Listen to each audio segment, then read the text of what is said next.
La clase de hoy lo que nos convoca, nos reúne nuevamente desde la virtualidad, es pensar la filosofía.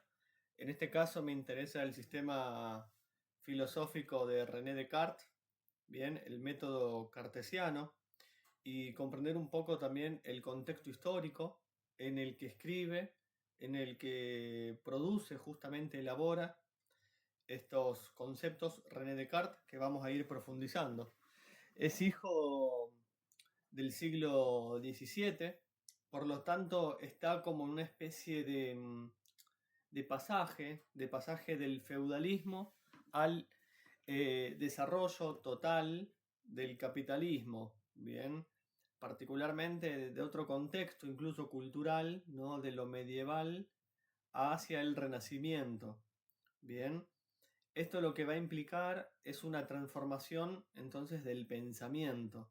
Ahí está la cuestión radical cuando hablamos de este filósofo, de René Descartes. Es decir, es una comprensión del conocimiento pari passu también de nuestra realidad social. Este pasaje, insisto, es del teocentrismo medieval entonces al naturalismo renacentista. Para poner las cosas como en orden, comenzamos con la Edad Media, bien, para poder ubicarnos. En la Edad Media todo giraba en torno a Dios, la idea del teocentrismo, bien. Dios era como el fundamento, el firmamento de todas las cosas, de todas las explicaciones, llegaban a Dios. Y particularmente la idea del sujeto, la idea del hombre, la mujer, esta vida terrenal que era bastante efímera, si vivías muy poco, máximo supongamos 40 pirulos, alcanza un punto, diría yo, como de salvación, ¿sí? En términos bíblicos. La salvación del alma era también mediante la redención, mediante lo que uno realizara en este mundo efímero, mundano. Entonces, aquí también convive lo que vimos la clase anterior con Santo Tomás de Aquino. Ahí se reúne esa obra de la Suma Teológica que ejemplifica esta como orientación religiosa, donde todo pareciera estar referido al más allá, ¿bien? A ese mundo de las ideas, si queremos ponerle una cuestión platónica. Ahora bien, del otro lado, bien, la segunda cuestión en orden es el Renacimiento. Y aquí tenemos los siglos XV, los siglos XVI. En este pasaje de siglos, bien, hay un giro radical que es de este mundo y la concepción de la naturaleza. Particularmente, lo que va a ocurrir en el Renacimiento es que se va a celebrar el cuerpo humano, se empieza a investigar, a conocer bien nuestra propia corporalidad, hay como una mayor apreciación hacia la carne, con todo lo que implica, ¿no? Con el erotismo, con la sexualidad, con el talento, bien. Las ciencias humanas se empiezan a desarrollar, al igual que las ciencias naturales, y emerge por lo tanto toda una concepción profana de la existencia. Acá me parece brillante y lo estoy tratando de husmear al libro, lo tengo en la otra biblioteca, La antropología del cuerpo, de David Le Breton. Me fui, un paréntesis, un libro que recomiendo para leer si se quiere incluso en las vacaciones. Me gustó bastante, ¿no? Cómo a través de la historia y también dependiendo el tiempo y el espacio, la cuestión de la corporalidad adquiere otro significado, tanto en términos terrenales como divinos. Entonces, ahora, vuelvo. El Renacimiento fue una época de crisis, pero también de transición. Es decir, hay una crítica del pasado, pero que no logra establecer todavía unos caminos sólidos. Disculpen, ando resfriado. Sigo resfriado. Insisto entonces, el Renacimiento es esta época de crisis y de transición. Y se intenta renovar desde lo que es como el mundo antiguo, el neoplatonismo, o se cae en ese escepticismo, ¿no? De Montaigne, de Sánchez. Pero, sin embargo, se está preparando una revolución intelectual que asalta al mundo en el siglo XVII. Ante todo, en esta época de crisis, de transformación, hay una mirada como de revisión, de revisión acerca de cómo estamos pensando. Y aquí viene una crítica al método escolástico, ¿bien? Que ya se lo va a considerar inútil e ineficaz para el llamado progreso del conocimiento, ¿bien? Sobre todo científico. Y hay 3 características que van a definir a este método tan criticado, el escolástico. Hay un criterio de autoridad que se empieza como a resquebrajar, es decir, a cuestionar que las verdades ya no están en manos de las autoridades, se pueden cuestionar, ¿bien? O si lo están, es esa capacidad, insisto, de ponerlo en tela de juicio. Por ejemplo, ¿no? Se puede cuestionar las proposiciones que estén en la Biblia, que lo diga alguien que pertenece a la Iglesia Católica o el mismo Aristóteles. No se puede aceptar esas verdades sin cuestionamiento, ¿bien? Y un ejemplo de esto es cuando Copérnico propuso la teoría del heliocentrismo, se le objetó que estaba erróneo, citando la Biblia, donde Josué detuvo al sol. Entonces, en el siglo XVII, en 1616, la Iglesia condena su obra, declarándola herética, y sobre todo la idea de que la Tierra gira. Bien, ahí tenemos entonces esa cuestión, ¿no? Del autoritarismo, diría yo, ¿no? Esa es la idea de la autoridad, una bajada de línea. Luego tenemos el verbalismo. Bien, el verbalismo es esa capacidad de poder solamente tener una capacidad discursiva, ¿no? De meras palabras, en vez de ir al fundamento. Bien, esto se puede explicar mucho con el refrán mucho gre para decir Gregorio. O si no, también Molière lo satiriza bastante bien en una novela en la que hay un médico que se recibe y le preguntan por qué el opio hace dormir. Entonces el estudiante, como de una manera muy rápida y triunfante, dice, bueno, porque en el opio está la virtud dormitiva. Uf, sacala al ángulo. Bien, esta respuesta, claro, no agrega ni mueve la aguja del conocimiento. Bien, no hay conocimiento alguno en esa respuesta. Solamente se añaden nuevas palabras y de idéntico significado.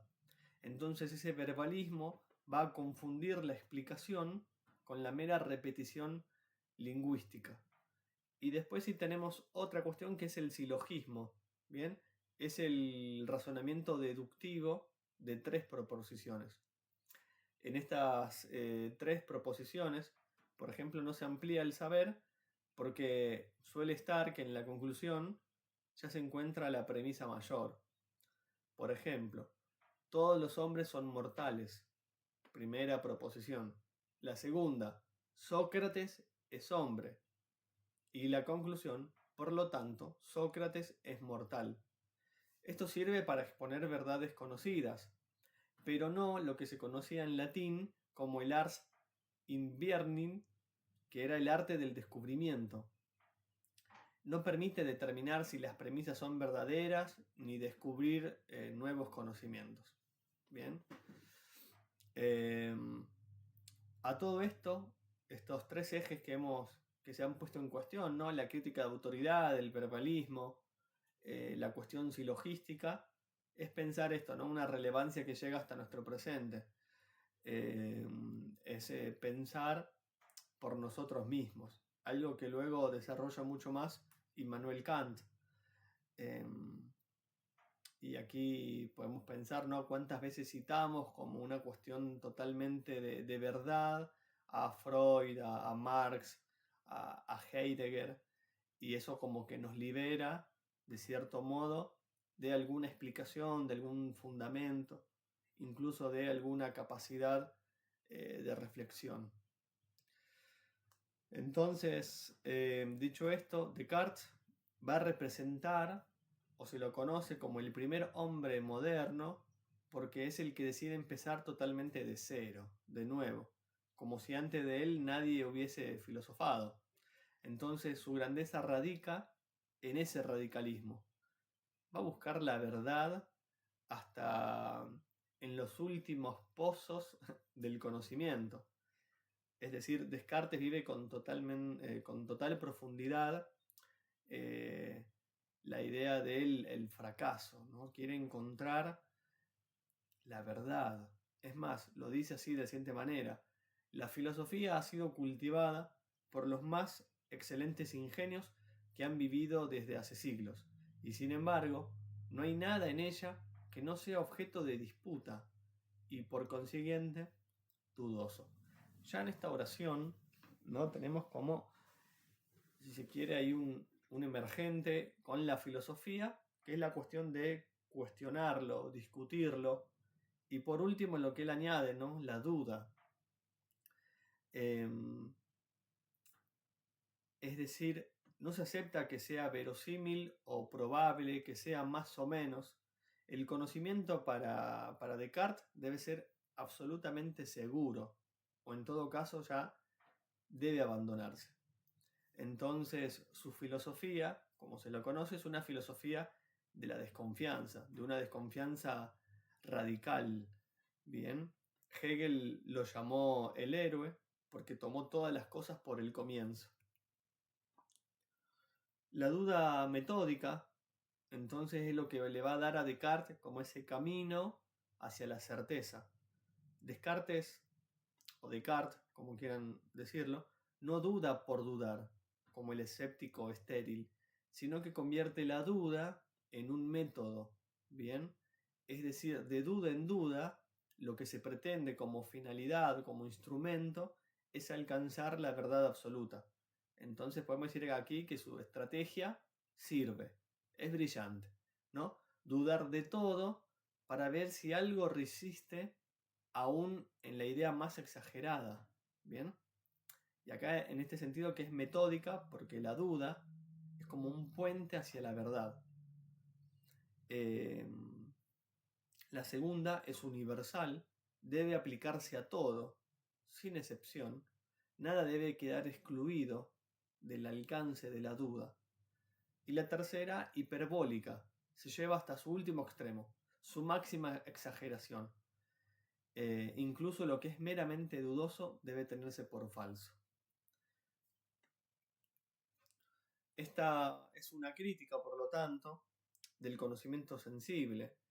Es decir, lo que se propone son dos argumentos devastadores contra la confianza de nuestros sentidos, ¿no?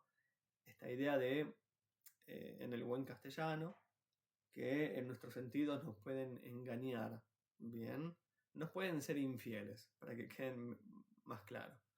Y ahí tenemos eso, ¿no? Las ilusiones sensoriales. Si los sentidos no han engañado una vez, si pasó una vez, puede volver a repetirse. Entonces, ¿cómo confiar en que no nos van a engañar siempre nuestros sentidos? Entonces, si somos prudentes, lo que debemos es desconfiar. Y la otra cuestión que está ligada con, aparte de los sentidos, son los sueños. Porque acá se puede objetar que al menos no dudamos de lo inmediato. Estoy aquí, estoy sentado, estoy conversando frente a una pantalla, pero Descartes va a ir un poco más allá. Va a decir, en los sueños me he imaginado situaciones similares, dando clases, cuando realmente estaba dormido. Entonces dice él, ¿cómo poder distinguir el sueño de la vigilia? Quizás ahora mismo estoy soñando que estoy dando clases. Bien.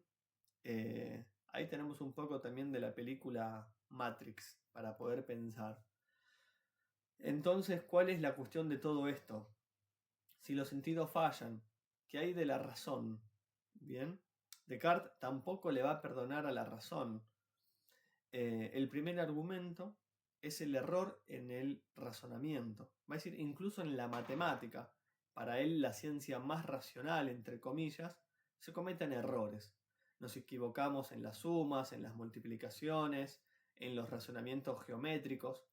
Entonces, si erramos en lo simple, ¿cómo estar seguros de que no le vamos a pifiar en otros tipos de razonamientos matemáticos? Entonces aquí se va a apoyar en principios conocidos intuitivamente, ¿no? Como el todo es mayor que las partes, todo objeto es idéntico a sí mismo. que son los procesos discursivos. Pero ahora bien, ¿podemos dudar también de estos principios? Aquí llega el segundo argumento. Si ya hay como errores de razonamiento, va a decir, bueno, hay un genio maligno. ¿Bien? Descartes propone esta hipótesis como muy radical, ¿no? Va a decir que imaginemos como un genio del mal, un espíritu maligno, poderoso, perverso, y que ha sido construido con el mero afán de que siempre nos estemos equivocando. Y la idea de todo esto es hacernos creer que 1 más 1 es 2 cuando siempre ha sido falso, supongamos. Entonces, como no podemos dar cuenta de ese genio, va a decir, bueno, pero supongámoslo como una posibilidad. Y si llevamos esa duda a su extremo, debemos considerarla. Este es el punto máximo de la duda, su hiperbolismo, ¿no? Entonces, Descartes, ya vimos, tiene una desconfianza total. Pobre pibe. No, mentira. Desconfía de todo, ¿sí? De la matemática, incluso de la razón. Piensa que hay un genio maligno. Está difícil. Entonces lo que él va a decir, puedo dudar de todo, pero hay una certeza absoluta. Bien, el cogito ergo sum. Pienso, luego soy. Es decir, en el momento extremo de la duda, esta se convierte en su objeto, ¿bien? En la certeza absoluta. Y ahí tenemos, ¿no? una cita que quiero leer brevemente. Dice, advertí luego que, queriendo yo pensar de esa suerte que todo es falso, era necesario que lo que pensaba, fuese alguna cosa. Y observando que esta verdad, yo pienso, luego soy, era tan firme y segura que las más extravagantes suposiciones de los escépticos no son capaces de conmoverla. Juzgué que podía recibirla sin escrúpulo, como el primer principio de la filosofía que andaba buscando. ¿Bien? Es decir, se puede dudar de todo menos de la capacidad del pensar. ¿Bien? De ese ejercicio. Y ahí está la paradoja de la duda. Aunque el genio maligno me engañe, yo debo existir para ser engañado, para dudar, para pensar que todo es falso. Es necesario que yo debo dudar, pensar, ser, existir. Y ahí tenemos otra cuestión, que es el conocimiento intuitivo. El cogito, el pensar, no es un silogismo, no se deduce de todos piensan, todos los que piensan son. Hay un conocimiento inmediato, directo, intuitivo. Bien. Y la tercera, hay un primer principio, el primer conocimiento seguro, fundamento de cualquier otra verdad. Ese primer punto de partida es justamente yo existo. Bien, que es absolutamente indudable, va a decir Descartes. Pienso, soy, existo. Hay una identidad de quien piensa, hay un ser único y privilegiado. El método cartesiano tiene como criterios de verdad 4 reglas metodológicas. La primera de ellas es la evidencia, no admitir nada como verdadero que no sea evidente. Hay un análisis, dividir cada dificultad en tantas partes como sea posible.